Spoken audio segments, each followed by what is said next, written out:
New car dealerships are begging manufacturers to help them right now. Even at Toyota, they are starting to load up with inventory. Dealers are having to turn down allocations from manufacturers. They have RAV4s sitting everywhere. Car dealers actually added inventory during the strikes. So they're welcoming back all these workers. All right, let's come back to work. Now, everybody stop. And they're gonna have to actually stop production because these dealerships, they can't hold any more vehicles. So all of this tons of inventory that they have on their main lot, they have on the storage lot, they probably have vehicles sitting other places that I can't see. He said Stellantis is in deep doo-doo. They're paying more and more interest on these things every single day. Their cars are not selling. Heard this from countless dealers over the past couple weeks. Sales are going to start to fall off a cliff. They're already falling off a cliff at these dealerships, and now we're going to start seeing it in the numbers from these OEMs. So because a lot of these Ram dealers are actually pinched right now, I've seen deals come through that they're actually taking 20% off some of these trucks.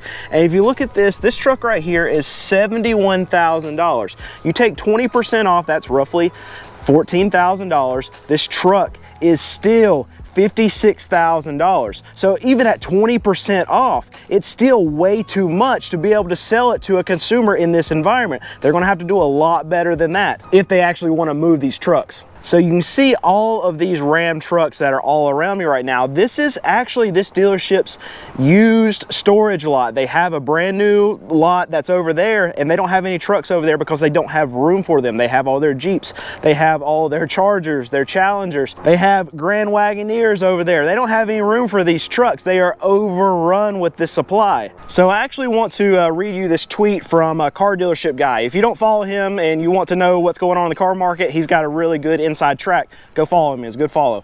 But he said Stellantis is in deep doo-doo. Their cars are not selling. Heard this from countless dealers over the past couple weeks. And this is one of the reasons why I like to look at a lot of his tweets, listen to a lot of things that he says, because he actually talks to a lot of these franchise dealers. They trust him, they'll tell him exactly what's going on, and you know what? He's not going to sugarcoat it. He's going to say out loud what's actually going on, and he's not really the mainstream media, so he can tell it like it is. And these dealers that he's talking to are just like me. They are actually boots on the ground. They're seeing what's happening in real time. You don't have to wait for data for the information that he's actually giving you. And he said that he actually got this message from one of the Stellantis dealers, and they say, what is Stellantis' plan for the dealers being crushed by floor plan? For those of you that don't know what a floor plan, these dealers, they don't own these vehicles outright. They actually get them financed, and as these vehicles sit on these lots, they actually accrue interest, and these dealers have to pay more and more interest. And we know that interest rates are up right now. So all of this tons of inventory that they have on their main lot, they have on the storage lot, they probably have vehicles sitting other places that I can't see.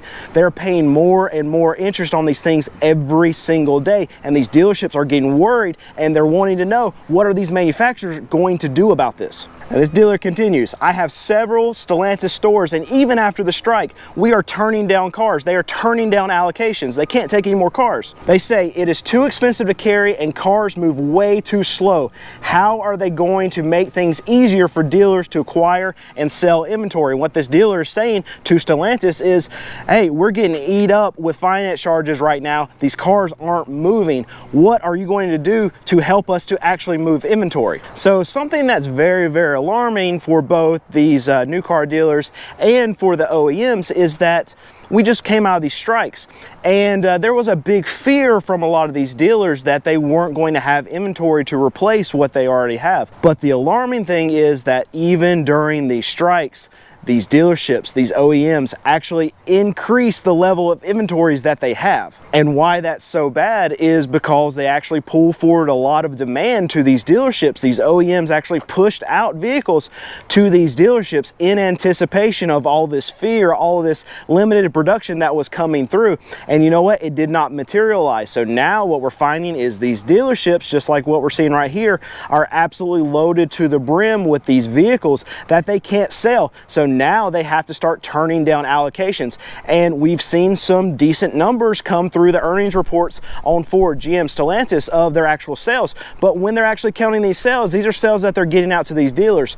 Now the dealers are not scared because production should be there right now. So they're going to have to start turning down allocations, and that's what we're going to see in these quarters coming up, is that, okay, the pull forward demand, it's done. These dealerships, they can't take any more of these vehicles. Sales are going to start to fall off a cliff. They're already falling off a cliff at these dealerships, and now we're going to start seeing it in the numbers from these OEMs. All right, so now here's what I think is going to happen post all of these strikes, right? So they're welcoming back all of these workers. All right, let's come back to work. Now, everybody stop. And they're going to have to actually stop production because these dealerships, they can't hold any more vehicles. These OEMs are going to start cutting production. And you know what? Shareholders are really not going to like that, because now these OEMs, they can't blame it on the strike. Now they actually have to say, okay, our demand sucks, and that's why we have to cut production. And there's going to be this big moment where all these OEMs just have to come out and say, you know what, people aren't buying our stuff, so dealers can't take it, and we have to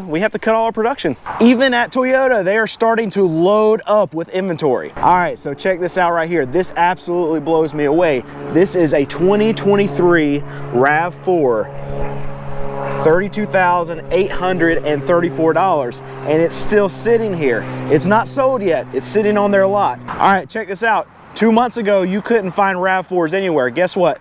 Line of them right there, one right there. You got one up there on the corner, and then I've got another row of them right over here. So we're seeing that inventory is starting to go up. Even these very rare RAV4s that you haven't been able to find, you can find them now. And I just counted at this dealership, and they actually have 17 RAV4s sitting here. All right, so I wanted to check out one of these hybrid RAV4s too. So this is a 2023 RAV4 hybrid, and the MSRP on it is $41,168. And so at this Toyota dealership, they don't have an open parking spot for another new vehicle. And if you look, they also are going to have more vehicles at the rear of the building. This is a good sign for consumers, because these dealerships, they're getting overrun.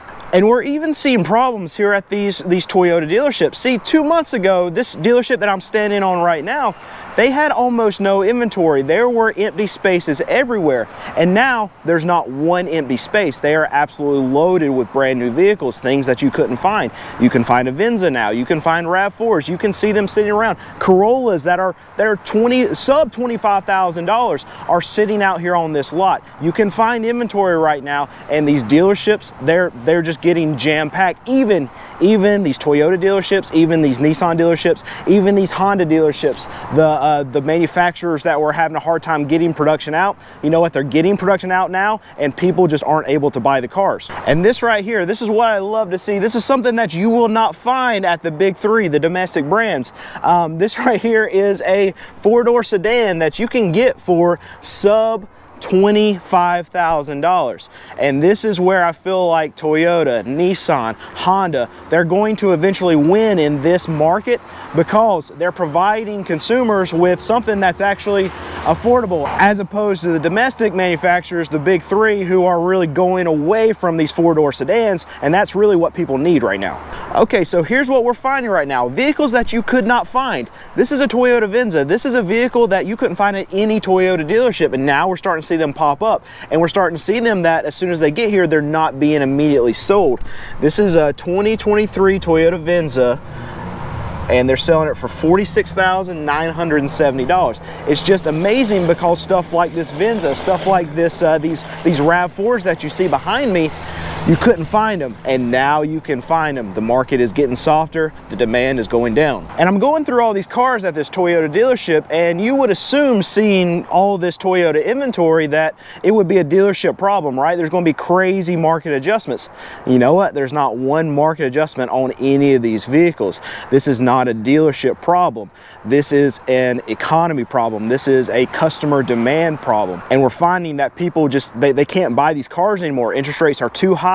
They're not able to get loans. People are pinching their pennies right now, and they're not buying even these supposedly high demand products. And another issue that's arising, and I'm seeing this with some of these Camrys and some of the Corollas, is that there are 2023s mixed in with these, but there's also 2024. So these dealerships are going to start bringing in the 2024 models, and they've got to move out the 2023s, especially when a lot of these MSRPs look very similar. Why would a customer buy the older model when the newer model is just about the same price? So these dealers are going to have to get creative and start actually discounting the 2023 so they can move them out as the 2024s are coming in. So here's another problem that we're finding. See, this is a Honda dealership right here, but you see Jeep, you see Subaru, you'll see a Lexus down there. All of these are actually used vehicles that are in this lot that should be designated for brand new vehicles. Now they've got some more new Hondas than they have had in the last couple months, but this is a problem because a lot of these dealerships, these Hondas,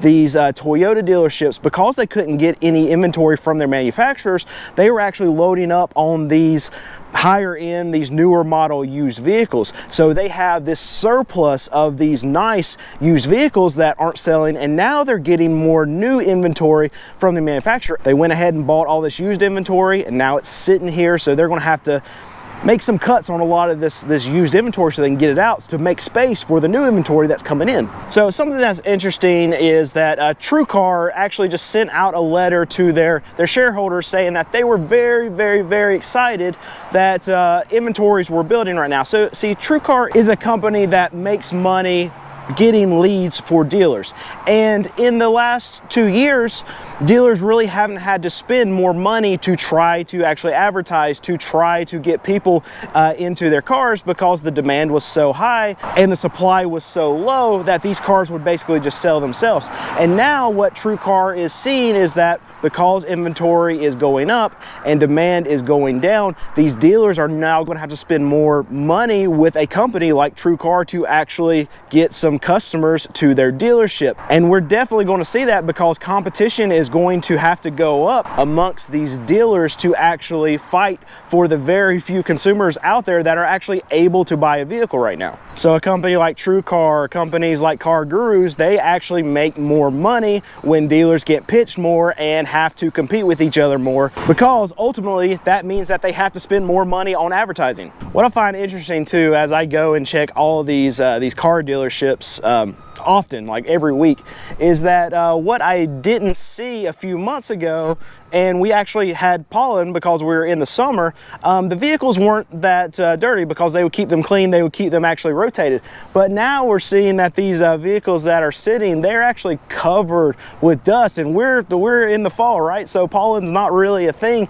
at this moment, but you're seeing that a lot of these vehicles that are sitting, they've been sitting for so long that they're just gathering so much dust and dirt and nastiness. And that's just another thing that's going to cost these dealers more and more money, because they have actual lot rot. They have things that they have to maintain on these dealerships, and as they have more vehicles, the maintenance costs go up and up and up, on top of interest costs going up and up and up, and everything else. So on the used car side, what are we seeing? We're seeing that these dealers that were buying $10,000 to $15,000 to $20,000 vehicles, they are actually now starting to tear down, because the market for that higher end product is harder to sell. Banks are tightening up and not lending on a lot of that stuff now, so they have to actually tear down and buy the $5,000 to $10,000 range. We're seeing this come through at the auctions. Yeah, and I used to could tell you by holding the microphone when it changed. Right. I could feel it, and I felt it start to change, softening up, I guess you would want to call it, the market. Probably 6-8 weeks ago. Right. You know, I started seeing people buy different cars. My guys that were buying $10,000, $15,000 cars start buying $5,000, $6,000 cars. I'm like, it's changing. And he's a used car dealer auctioneer, so he is seeing this every day. He's seeing what these dealers are actually paying for these vehicles. He's seeing the top end of the market getting softer because these dealers are being pushed down because they can't sell this expensive stuff anymore. And if you want to see that full interview, check out our second channel. It's CQA Live. I'll put a link in the description below. And we're still getting way more views than we have subscribers. So if you could, please, it doesn't cost you anything. Hit that subscribe button down there for me, and please like this video. Thank you. And I don't do this very often, but I've had so many of you screaming to me, you can't find RAV4s. You want me to find you some RAV4s. Well, you know what? There's tons of them right here. And they're not charging any market adjustments. So what I'll say is if you want to find a RAV4, it's here. It's a Toyota Concord Hendrix. There you go. So now here's what I think. So now here's what I think is going to happen post And on top of the market adjustments, you got to stop with the add-ons. Nitrogen. Nitrogen. I hate nitrogen. Nitrogen is fancy air that they put in the car tires